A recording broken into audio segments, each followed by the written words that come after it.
there? That's a rank of my profession. You don't know nothing about that. Okay, can we get a close-up on that area? You don't know nothing about What that. is the profession? Yeah, which profession are we talking about? Just look at it.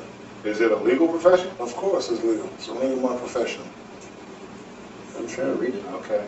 It's too many diamonds. Yeah, that's too bright. That's too bright. Go anyway. Oh, Mason, are you a Mason? Of course I am. Okay. You have a secret ceremony? Well, you might as well put your pinky out when you drink Of your drink. course I am. Put your pinky out. You know the secret ceremonies? Stop it. Everyone wears. Anyway, the Clippers. The Clippers. Ring, but that is impressive, Mr. O'Neal. I don't have a championship. Anyway, so the Clippers. Oh, yeah, I have four. Those he doesn't wear. Those he doesn't wear. The Clippers. Yeah. As I was blinded by success. It's the world's most well-known secret society. Rich with symbols and ritual, it's a source of legends. Welcome to the world of Freemasonry. True or false, the Masons are a secret society. No, that's false. UCLA history professor Margaret Jacob is one of the world's leading experts on Freemasonry. True or false, Freemasonry is a religion. No, it's false. True or false, Masons were behind the American Revolution. False. False, false. Okay, but what about on the dollar bill? The eye and the pyramid? eye, yeah. I mean, that's Masonic, right? No, everybody says Masonic. In fact, it's a commonplace in the 18th century, that particular set of symbols. True. Freemasons laid the cornerstone of America. Well, at least some of its most iconic structures. So what is Freemasonry? Simply put, it's the world's oldest and largest fraternity. Even while blindfolded, try to concentrate on what you are asked, what is said to you, and what is happening around you. Everything will be explained to you in later sections of the degree. When a candidate comes in through the door, he's blindfolded because symbolically he's in a state of darkness, because Masonry is all about moving from darkness into Masonic light. That it's about.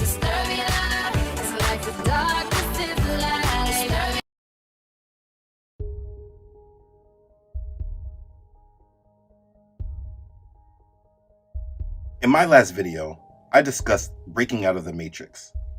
This is something that must be done today. Come out of the strong delusion. When waking up, you'll find that there are so many things that need to be discussed and relearned. But the thing is that, in order to proceed in understanding many of these topics that have been concealed from us, we must understand a very big subject. Now, this topic is something that needs attention, but unfortunately, it is very hard to break down in fullness unless you are someone that has been exposed to their secrets and then has come out from them and then has chosen to risk your life in exposing them. It's also very hard to learn because of the amount of disinformation and lies that are told. Like recently, I went through a book that was covering this topic, but it was filled with so many small lies and false statements, it was very hard to read. This topic is also very hard to tackle because of the structure of the organization and the way they reveal their information and or secrets. There are degrees and levels within the organization. And you will find that personally, when those that will tell you that certain information is not true, they are saying this only because they are not initiated in that degree that gives them that access to the full understanding, or they are just trying to keep you from the truth. They are lying to you. Either way, because they are so strong in concealing the secrets and the truth, this is why we only know what they want us to know. Again, it's very hard breaking this group down. I am not a Mason, and I have never been one. No one in my family has ever been one, and I do not know anyone personally that can provide me with any additional knowledge that I could use. But in the end, it does not matter, because they still need to be discussed. You cannot live in this world and understand anything about the Matrix or the secret world that is hidden from the masses without understanding this organization. And in order to go over other topics, we must cover this one. You must understand what Freemasonry is. So we're going to tackle it now. Let's begin. Freemasonry is really one of the most misunderstood organizations. It appears on the surface to most Masons and non-Masons alike to be a friendly, fraternal organization which meets the fellowship. The organization, including the Shriners, are responsible for public good and many charities. If you ask the majority about Freemasonry, most people will tell you that they have heard of them, but they can't tell you much more than that they are a secret society and that many US presidents were a part of them. That is pretty much the extent of the mass population's knowledge of this group. They know they exist, but they don't know why. They may have watched documentaries on the History Channel, but those documentaries only give a bunch of half-truths and make general accusations that they never prove to be true, so it builds no conviction either way. But within an organization that has such a long history, that so many notable people throughout history from all aspects of life are claimed to be members of, this should be a subject that the majority of the world understands, especially since they have so much influence over our daily modern lives. What an actual Freemason might tell you about the organization is that Freemasonry is a fellowship of men, and men alone, who are bound by oaths to a method of self-betterment. The method centers on rituals performed in isolation from the outside world, in which symbols stand for moral qualities. They will be proud to tell you and emphasize that they are brothers of an organization that boasts members such as George Washington and no fewer than 14 other presidents of the United States, at least 5 kings of England, Benjamin Franklin, Winston Churchill, Paul Revere, Buzz Aldrin, Wolfgang Mozart, golfing legend Arnold Palmer, entertainer Harry Houdini, business titans like Henry Ford and Walt Disney, singer Nat King Cole, boxer Sugar Ray Robinson, rapper Jay-Z, and basketball great Shaquille O'Neal. And listen, that's a very small list that I'm giving you. These are just some of the names that have shared and not concealed their membership to this organization. But it can easily be seen that many at the top of their game and at the highest levels of our modern day society are a part of this organization. But that doesn't mean that everyone at the top are Masons. Well, today, the way this world is though, that statement is getting harder and harder to validate. The members of Freemasonry are in a very diverse range from the likes of tradesmen, merchants, lawyers, actors, Jews, Africans, and those that have descended from the Atlantic slave trade. Today, there are approximately 6 million Freemasons around the world, with 1.1 million Freemasons in the United States and 400,000 in Britain. It's said in the past the numbers were much greater. But again, the average person knows very little about them. And it's ironic too, because the activities that go on in private behind the doors of their lodges have helped spread many of the values many people of this world today associate with modern public life. Values like living by a code of religious and racial tolerance, democracy, global politics, and equality. On another note, Masons have helped shape things like imperialism and global war, the building and breaking of states and nations, dictatorships, and religious fanaticism. If you speak to a Mason about it, they may tell you that we are not a secret society. We are a society with secrets. And that's true, because honestly, how can an organization this large with so many notable members ever be a secret? It's not that they are secret. It's just that what they believe in and are purposed with is concealed and hidden. That's the secret. So let's get past the introduction of them and go into who they are. Let me cover this first. This may surprise many people because, for the majority, Freemasonry is looked at as an organization, as a secret society. But it is in fact a religion. I will prove this later. This is why it is in the History of Religion series. Freemasonry goes back to the mystery religions of ancient Babylon.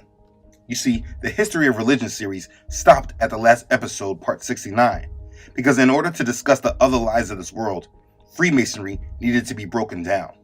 And Father did not give me the words to complete the task, so I did not attempt at the time. But it really is time to bring some clarity around this religion/organization. Now, history likes to claim that Freemasonry came into existence in the early 18th century, around the year 1717. I believe that's the claim. But this is not correct. Freemasonry is the ancient mystery religion that has been passed down over centuries since ancient Babylon, where we find Nimrod and Tammuz. I covered this in part 1. This knowledge didn't go away for thousands of years and come back in the 18th century. No. To understand better, let's go back to part 66 of this series. This is when we spoke about the Knights Templar. They were also known as the poor fellow soldiers of Christ and of the Temple of Solomon, and also known as the Order of Solomon's Temple. The Knights Templar, or simply the Templars, were a Catholic military order founded in 1119. They were headquartered on the Temple Mount in Jerusalem through 1128. When they came back to Rome, they amassed untold power given by the Pope. They were claimed guardians and protectors of the Holy Grail. These are two subjects I covered in detail in parts 66 and 67. If you have not watched these episodes, you should go back and review that information. The Templars were presented in history as Christian soldiers who fought for the glory of Christ. But the truth is that there was a very dark side to them that was done in secret. They were sorcerers, magicians, and alchemists. Many people that lived during their time shunned them, believing them to be in league with unclean powers. They were the beginning of the known black magic-based organizations that were brought to the open. Although individual knights were bound to a vow of poverty, this did not prevent the order from amassing wealth, and on an unprecedented scale. The temple received in abundance, but as a matter of strict policy, it never gave. During the next 100 years, the Templars became a power with international influence. They were constantly engaged in high-level diplomacy among nobles and monarchs throughout the Western world and the Holy Land. So what happened to them? In the early 14th century, the French king, King Philip, moved against the Templars. He branded them as devil worshippers. At dawn on Friday, October the 13th, 1307, all Templars in France were to be seized and placed under arrest by the king's men, their common houses placed under royal sequestration, their goods confiscated. It was on this day, October 13th, that the Templars were burned alive. And this is where we get the famous Friday the 13th from. Now, it is said that not all Templars were killed during this Friday the 13th seizure. There is persuasive evidence that there was some sort of organized flight by a particular group of knights, virtually all of whom were in some way connected with the order's treasurer. The treasure of the temple, together with almost all of his documents and records, disappeared. The papal bulls that King Philip sent dissolving the Templars was never proclaimed in Scotland, and therefore the order was never technically dissolved in Scotland. Many English and French Templars found a Scottish refuge, but they were no longer in power in the open. You see, this information is important to know, because this is where we see the formation of Freemasonry. Many Freemasons claim the Templars to be the organization's predecessors. Certain Masonic rites or observances claimed direct lineal descent from the Templar order, as well as authorized custody of its arcane secrets.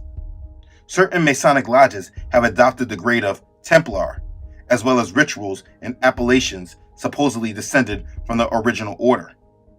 Follow and understand this. The black magic and secrets of the Templar went underground after the dissolution of the Templars by King Philip, and they reorganized over 4 centuries, passing down their knowledge, later coming back out of the shadows with Scottish Rite Freemasonry. And this is a good starting point to understand them from. Now, let's talk about their beliefs and beginnings. Just like with the Templars, Solomon's Temple is very important to Freemasonry. Let's go back to part 6 of this series. Now, many of us who have read our Bibles know of King Solomon, son of King David. We know the history of him according to the Bible.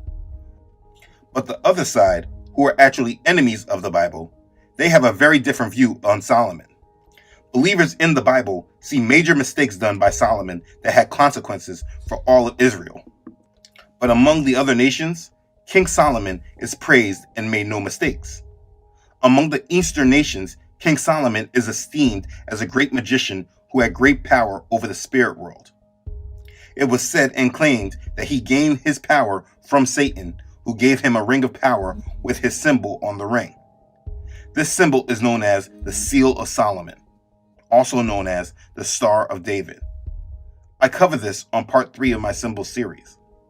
The Seal of Solomon is a hexagram and hides complex meanings, but it is a symbol highly used in witchcraft. The symbol was supposedly used on Solomon's ring and gave him the power to understand and communicate with animals, and to conjure up spirits to do his bidding.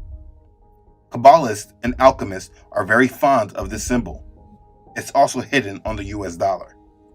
It's not a symbol of Elohim, the God of the Bible.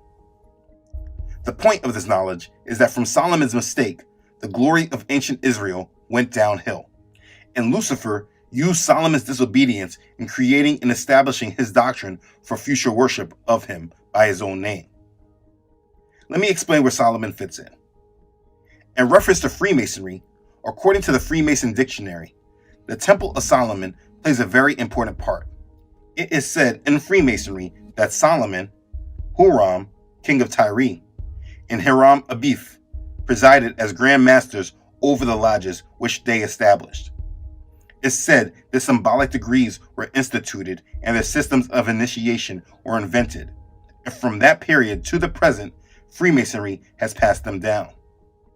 It's said that almost all the symbolism of Freemasonry rests upon or is derived from the Temple of Solomon in Jerusalem. Each Masonic lodge is and must be a symbol of the Jewish temple. Each master in the chair represents King Solomon, and every Freemason is a personation of the Jews who worked on the temple. It's important to understand that Satan wants to be like Elohim, so he must use the things of Elohim but pervert them. This is why there will be an Antichrist. I really hope it starts connecting that Satan's primary goal is to pervert the things of Elohim. He's not just making up his own doctrine, but it must be a perversion of Elohim's, the opposite of it. This is why the building of the third temple is so important to this new occult age. This is a goal of Freemasonry, and the events transpiring today are being orchestrated by these men within this structure of power.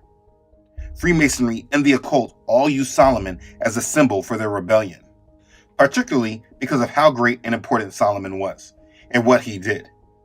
This history is very important to understand. Again, like I said earlier, Freemasonry is not just an organization, it's a religion. The goal of the religion of Freemasonry is to spread the light of Freemasonry to the world. I will explain deeper just exactly what that light is, but let me define it based on Albert Mackey's Masonic Dictionary. He writes this about light. Light is an important word in the Masonic system. It conveys a far more recondite meaning than it is believed to possess by the generality of readers. It is in fact the first of all the symbols presented to the neophyte, and continues to be presented to him in various modifications throughout all his future progress in his Masonic career.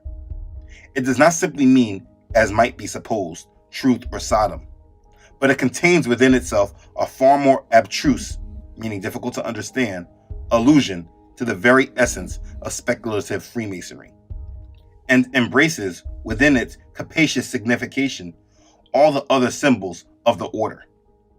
Freemasons are emphatically called the Sons of Light because they are, or at least are entitled to be, in possession of the true meaning of the symbol, while the profane or uninitiated who have not received this knowledge are, by a parody of expression, said to be in darkness. Okay, so he simply said that what we may know to be light isn't what they are referring to. And from the time a new member becomes a Mason, he is in possession of the light. And as he goes through degrees, he goes through a deeper understanding of what this light is. It is the Mason's job to spread this light, and those not Masons are in darkness. So hold that thought, because we're going to get deeper. Now, there are many books that provide information about Freemasonry, but I believe in understanding their beliefs, there is no better book to start from than from 33rd Degree Freemasons Albert Pike's. Albert Pike is the only Confederate military officer or figure to be honored with a statue in Washington, D.C. Albert Pike wrote an 861-page volume of lectures on the esoteric roots of Freemasonry, specifically the 32-degree Scottish Rite. The book is called Morals and Dogma of the Ancient and Accepted Scottish Rite of Freemasonry, or simply Morals and Dogma. It is a book of esoteric philosophy published by the Supreme Council of the 33rd Degree Scottish Rite, which was first published in 1872. Until 1964, this book was given to every Mason completing the 14th degree in the southern jurisdiction of the U.S. Scottish Rite Freemasons.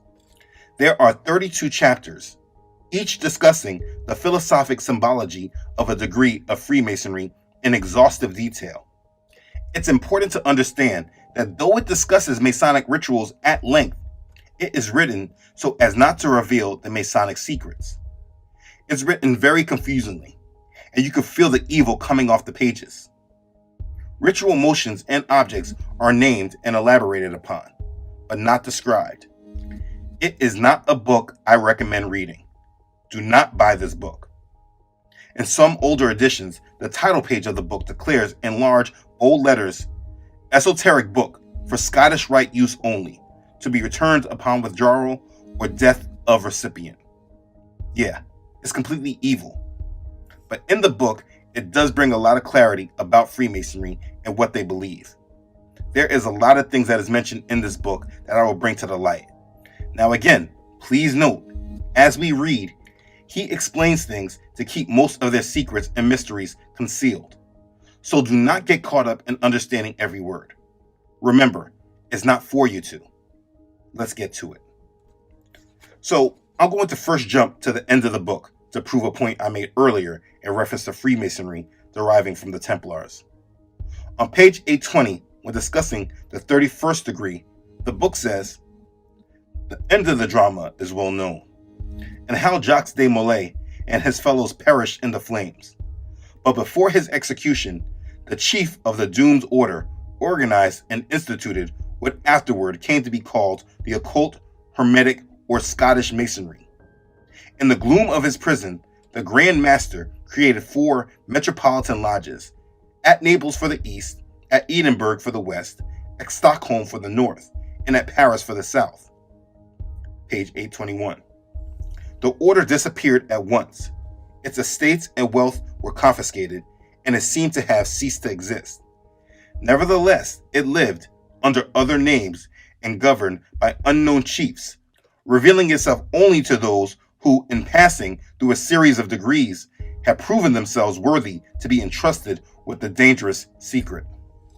The initiates, in fact, thought in the 18th century that their time had arrived, some to found a new hierarchy, others to overturn all authority, and to press down all the summits of the social order under the levels of equality."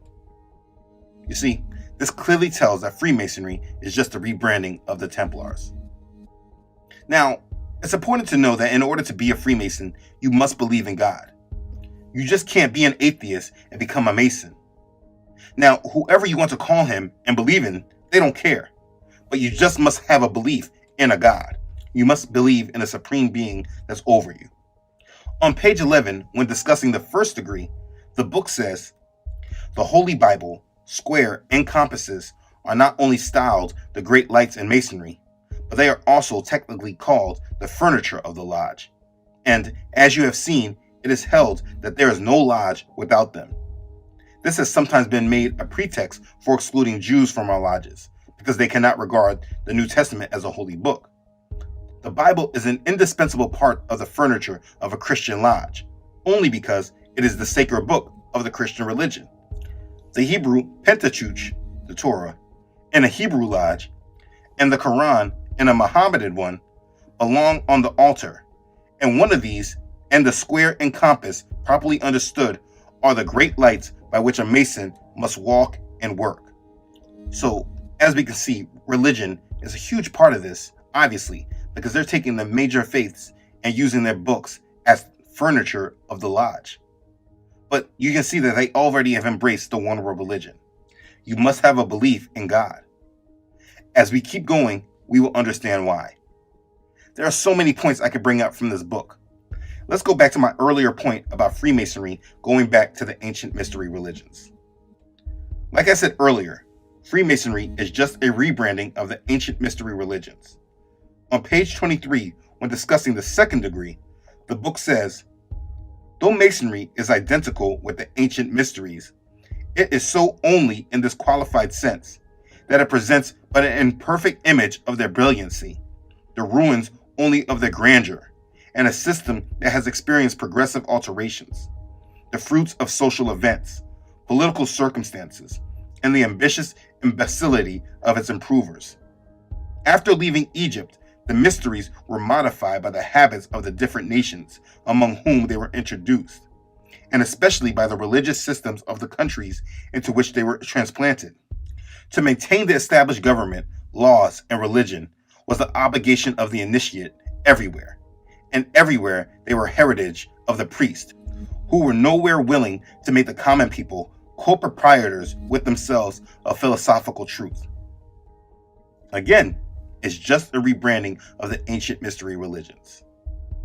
Like I said earlier, Freemasonry is not just an organization, but it is a religion. True or false, Freemasonry is a religion? No, it's false. On page 213, in discussing the 13th degree, the book explains, every Masonic lodge is a temple of religion, and its teachings are instruction in religion. That's very plain. This point is concealed from the general public, who think of it only as a secular organization. He explains it more here. Going on page 219, discussing the 14th degree, the book explains, much of the Masonic secret manifests itself, without speech revealing it to him who even partially comprehends all the degrees in proportion as he receives them, and particularly to those who advance to the highest degrees of the ancient and accepted Scottish rite. That rite raises a corner of the veil, even in the degree of apprentice, for it there declares that Masonry is a worship. You see, Masonry is a form of worship. It's really so deep. In the book, it also explains what the whole goal or end result is for them. On page 274, discussing the 17th degree, the book explains, behold the object, the end, the result of the great speculations and logomachies of antiquity, the ultimate annihilation of evil and restoration of man to his first estate by a Redeemer, a Messiah, a Christos, the incarnate word, reason, or power of deity. Wow, we're really getting warm. So their object, or the end game for them, is the annihilation of evil and restoration of man by a Messiah figure. It gives more detail on page 287 on the 18th degree. You see, my brother, what is the meaning of Masonic light? You see why the east of the lodge, where the initial letter of the name of the deity overhangs the master, is the place of light. Light, as contradistinguished from darkness, is good, as contradistinguished from evil. And it is that light, the true knowledge of deity, the eternal good, for which Masons in all ages have sought. Still, Masonry marches steadily onward toward that light that shines in the great distance. The light of that day when evil, overcome and vanquished, shall fade away and disappear forever, and life and light be the one law of the universe and its eternal harmony. The degree of Rose teaches three things: the unity, immutability, and goodness of God, the immortality of the soul, and the ultimate defeat and extinction of evil and wrong and sorrow by a Redeemer or Messiah yet to come, if he has not already appeared. Do you know what their ultimate defeat and extinction of evil is? To really answer that question, we need to clearly understand the God that they worship. Now, the book makes many references to the pagan gods and goddesses, but there are very clear statements made in the book that can tell you all that you need to know about Freemasonry. On page 321, discussing the 19th degree, they reveal who their God is. The apocalypse is, to those who receive the 19th degree, the apotheosis of that sublime faith, which aspires to God alone, and despises all the pomps and works of Lucifer. Lucifer, the light bearer. Strange and mysterious name to give to the spirit of darkness. Lucifer, the son of the morning. Is it he who bears the light, and with its splendors, intolerable blinds feeble, sensual, or selfish souls? Doubt it not. I rebuke that in the name of Yahshua. For traditions are full of divine revelations and inspirations. And inspiration is not of one age, nor of one creed. Plato and Philo also were inspired. Okay, there we have it. Lucifer is their God, and they are spreading his light to the world. That's why Lucifer means light bearer. They are help bearing his light. The ultimate defeat and extinction of evil is going back to Lucifer's whole agenda of being like the Most High and ascending to his heights. They believe that the true God of the Bible is evil, and their mission is to remove his influence from this world. If you follow this History of Religion series from part 1, when we spoke about paganism, this goes back to that information. It also goes back to part 5 when we spoke about knowing our enemy. What we know is that this religion of Freemasonry is charged with spreading the light of Lucifer to the world. On page 328, when discussing the 20th degree, the book explains, the ancient and accepted Scottish rite of Masonry has now become what Masonry at first was meant to be, a teacher of great truths, inspired by an upright and enlightened reason, a firm and constant wisdom, and an affectionate and liberal philanthropy. And page 817, discussing the 30th degree, explains, all that will become the heritage of the temple the world will soon come to us for its sovereigns and pontiffs. We shall constitute the equilibrium of the universe and be rulers over the masters of the world. This is their plan. And when looking at the world the way it is now, from the way it was in 1872, when this book was made, it's very easy to see that their goal is being realized. And that is a great deal of background information on what Freemasonry is and what and who they believe in. They are the priests of this world that are directing it to a new world order. This topic is overwhelming because there are so many other points to cover. I will let Father lead me on where to go with it next. But if I impress anything upon you, I want you to know never to trust a Mason. Let me explain why. Just by the fact that they are a Mason means that they are able to keep secrets and are bound to them. They can lie to your face and never feel a way about it. They have taken oaths that supersede their family and obligation to our Father in heaven. And you should know this if you have a father, a husband, an uncle, a friend that is a Freemason. Especially if you have a pastor that is a Freemason. And you will find that this is a huge occurrence in the Black community. But I don't want to jump too fast. If your pastor is a Freemason, or you see a lot of Freemason symbols on license plates in your church parking lot, run from that church. There is a lot more to unveil, but most of it cannot be understood without understanding this topic first. When discussing this topic, Isaiah chapter 5 immediately comes to mind, like I'm sure it does with many of you. Woe to those who call evil good and good evil, who put darkness for light and light for darkness, who put bitter for sweet and sweet for bitter. That's Isaiah chapter 5 verse 20. These men are pushing darkness to the world by calling it light. Woe to them. They believe that they are agents of light, though they are truly agents of darkness. Woe to them.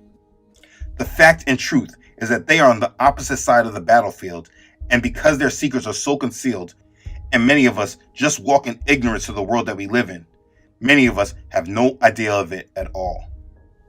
You see, the Bible has prepared us for this, though, and told us that this is exactly what Satan will do.